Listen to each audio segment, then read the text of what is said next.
বাথরুমে কিন্তু জিন শয়তান থাকে। বাথরুমে কি থাকে? বিজ্ঞান এটা প্রমাণ করতে পারে নাই, এগুলো নাসা বিশ্বাস করবে না, কিন্তু আল্লাহর রাসূল যেহেতু বলেছেন আমরা বিশ্বাস করব। বিজ্ঞান কি সব আবিষ্কার করতে পেরেছে? বিজ্ঞান কি সব আবিষ্কার করতে পেরেছে? বিজ্ঞানের আবিষ্কার কত পার্সেন্ট? এই মহাবিশ্বের 1%ও না। মহাবিশ্বের 1%ও না। আমাদের দেহের মধ্যেই যে রুহটা আছে, এই রুহটার কি কোনো ব্যাখ্যা করতে পারা গেছে? রুহটা কেমন, কঠিন না তরল না বায়বীয়, ব্যাখ্যা করা গেছে?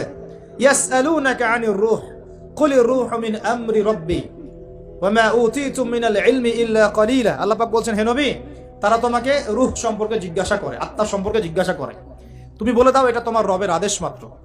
রবের আদেশে এসেছে, আদেশেই চলে যাবে। আর এ বিষয়ে তোমাদেরকে বেশি জ্ঞান দেওয়া হয় নাই। তাহলে এই জ্ঞান কি দেওয়া হয়েছে আমাদেরকে? জ্ঞান দেওয়া হয়নি। আর জ্ঞান কি আমরা নিজেরাই প্রডিউস করি না আল্লাহ পাক জ্ঞান দেন? কোনটা? আল্লাহ পাক কি বলছেন? আল্লামাল ইনসানা মা লাম ইয়ালাম। মানুষকে আল্লাহ পাক সেই জ্ঞান শিক্ষা দিয়েছেন যা মানুষ জানতো না। তার মানে সৃষ্টিগতভাবে আমরা জ্ঞানী ছিলাম না।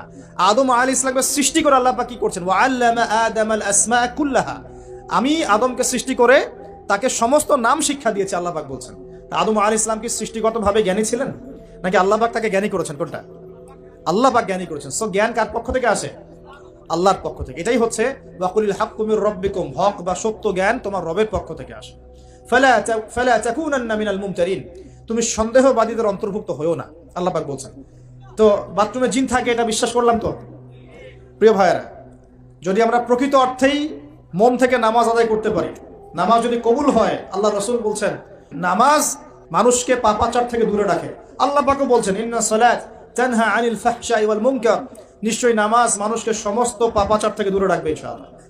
তার মানে যদি বিশুদ্ধ করে নামাজ পড়তে পারি, আমার পক্ষে সহজ হবে পরিবারটা ইসলামিকভাবে গড়া, আমার পক্ষে সহজ হবে ব্যবসা বাণিজ্য ইসলাম মেনে চলা, চাকরিতে ইসলাম মেনে চলা।